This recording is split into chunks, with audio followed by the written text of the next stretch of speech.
Bugün şöyle güzel bir kışlık tarifi vereyim. Burada 2 tane orta boy soğanımız var. Önce bunları bir diliyoruz.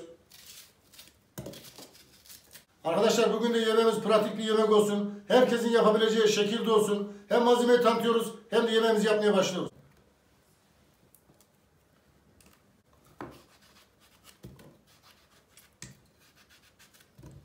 Domateslerimizin hepsini doğrayacağız.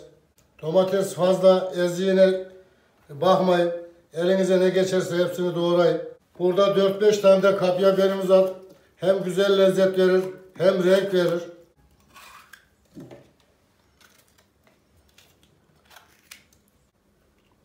Arkadaşlar ben acıyı sevdiğim için içine 2 tane de acı biber kattım. Şimdi ocağın başına geçiyoruz.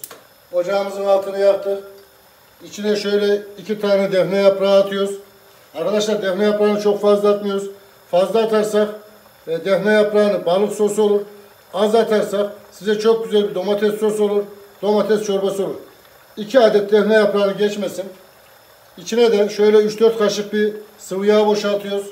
Yani 4 kaşık boşaltsanız yeterli. Kapağı kapatıyoruz. Ocağımız orta ateşte. Bunu 5 dakika sonra bir karıştıracağız. Domateslerimiz içine çökmeye başladı. Şöyle de görün. Dibinden de sulanmaya başladı. Şöyle bastırıyoruz üzerine arkadaşlar. Tekrar kapağı kapatıyorum. Kısık ateşte kaynatacağım. Tabii ki suyunu çektirmeyeceğim. Size de önerim. Altı çok yüksek olmasın. Şöyle bakın arkadaşlar. Ortalama 1,5 saat oldu. Tabii siz şimdi böyle baktığınız zaman size çok kırmızı görünür.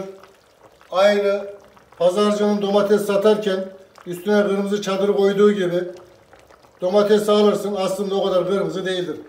Videolarda izlediğiniz zaman da genelde çok kırmızı görürsünüz. Dersiniz ki ya bizimki niye bu kadar kırmızı değil? Arkadaşlar onlar ışıktan oluyor. Hayal kırıklığına uğramayın. Domatesin rengi ne çıkıyorsa o. Şimdi bunu robottan çekeceğim.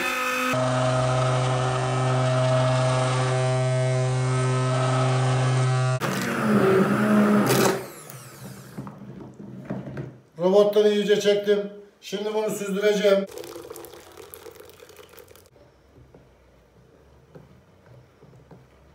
Az bir çekirdekleri kaldı. Az bir de kabuğu kaldı. Toplam çıkan posası bu kadar. Şimdi sıra geldi asıl işlemi yapmaya. Arkadaşlar şimdi tekrar ocağın başına geçiyoruz. Bunun konservesi nasıl yapılır, domates çorbanın, onu göstereceğim. Bir de size 4 porsiyon buradan domates çorbası yapacağım.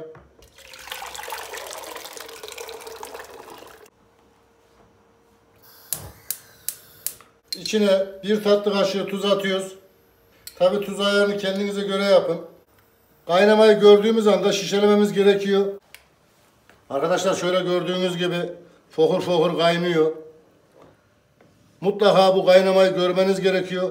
Eğer bu kaynamayı görmezseniz ısı derecesi düşük olur. Konserveniz ya da işte diyelim ki çorbanız bozulur. Dayanıklı olmaz.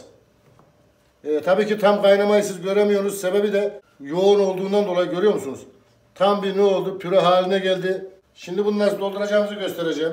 Şöyle şişemizi mutlaka ortam sıcaklığında olacak. Sıcak suyla çalkamış olacağız. Eğer soğuk şişe olursa sıcakla soğuğun buluşması ne yapar? Şişemizi çatlatır. Bir de evinizde artan her türlü yeme aynı bu şekilde konserve yapabilirsiniz. Tek yapmanız gereken kaynıyor olması lazım. Kaynıyorsa şişeye doldurun, direkt kapağı kapatın. Konserveniz hazır.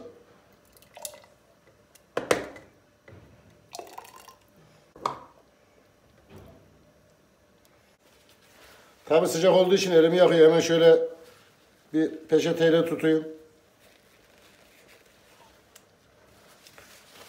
Şişemizin kenarında şöyle bakacağız. Eğer dökülmüş, damlamış varsa hemen onu alacağız. Gerçi benimkinde damlama olmadı. Kapağı kapatırken de kapağı şöyle bırakıyoruz. Bıraktığımız gibi bir kere ters çeviriyoruz. Küt diyor. Ondan sonra sıkıyoruz. Elimiz yanıyor. Ondan sonra bunu ters çeviriyoruz. Arkadaşlar bunu kışın her türlü yemekte kullanabilirsiniz. Sadece domates çorbası olarak değil. Mesela nasıl yaparsınız? İşte biber kızartma yaparsınız, makarna yaparsınız. Onlar da bunu domates sosu olarak kullanabilirsiniz. Tekrar şöyle kontrol ediyoruz. Şöyle bir göstereyim. Sesi duyuyor musunuz? Bak şu sesi duyacaksınız. Görüyor musunuz? Ondan sonra sıkacaksınız. Sıktıktan sonra ters çevireceğiniz. Bunların hepsini bu şekilde dolduracağım. En son dibinde bir şişe bırakacağım. Ondan da size domates çorbası yapacağım. Şimdi sıra geldi. Domates çorbamızı yapmaya, kışlık domates çorbamızı konserveden nasıl yapacağız onu göstereceğim. Bir de doğrusu neyse arkadaşlar, tamamen ben size doğrusunu göstereceğim. Hilesiz, hurdasız. Tenceremizin dibi kuru olacak. İçinde bir damla dahi su olmayacak. Çorbamız 5 kişilik olacak. 5 kişiye göre içine 1 yemek kaşığı tepeleme un atıyoruz. Kısık ateşte önce unumuzu iyice bir kavuracağız. Rengini attırmayacağız. Hafiften dumanları çıkmaya başladığı gibi çiğ kokudan ekin kokusuna dönmeye başladığı gibi ne yapacağız? Diğer işleme geçeceğiz. Bu çok önemli arkadaşlar. Şimdi bu unu attığınız gibi bir koklayın. Kokusuna öyle bakın. Bir de ondan sonra kavrulduktan sonra kokusuna bakın. O çiğ kokunun ne demek olduğunu o zaman anlamış olursunuz. Bunu kısık ateşte bir kavuralım. Dumanlar çıkmaya başlasın. Şöyle bakın, hafiften rengi dönmeye başladı. Dumanlar çıkmaya başladı. Tam bu aşamada içindeki unu kaybedecek kadar yağ döküyoruz arkadaşlar. Şöyle bir göstereyim. Tabii ki bu ölçülü yağ, yarım fincan klasik içtiğimiz kahve fincanı. Ocağımızın altını yine açmıyoruz. Kısık ateşte oluyor. Zaten unumuz kavrulduğundan dolayı herhangi bir sorun yaşamayız. İlk aşamada şöyle unu yağa iyice bir yedireceğiz. Şöyle bir karıştırdık. Hemen tam bu aşamada ne yapıyoruz arkadaşlar? Daha önce de söylediğim gibi doğrusu neyse onu göstereceğim. İçine 1 yemek kaşığı domates salçası atıyoruz. Elimizde domates püresi olmasaydı, yani domates çorbasını kendimiz yapmasaydık 5 kişiye en az 3 yemek kaşığı domates salçası atmamız gerekirdi. Domates püresi olduğundan dolayı içine kattığımız salça oranını düşürdük. Elimizdeki salça da ev salçası, tuzlu salça. Tam bu aşamada içine 1 su bardağı soğuk su döküyoruz. Ocağımız yine kısık. Arkadaşlar soğuk suyla şöyle içindeki salçamızı, unumuzu bir açtık. 2. bardak soğuk suyumuz.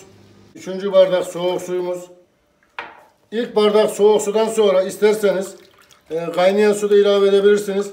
Bundaki en önemli kural ilk döktüğünüz suyun soğuk olması. İlk 1 su bardağın.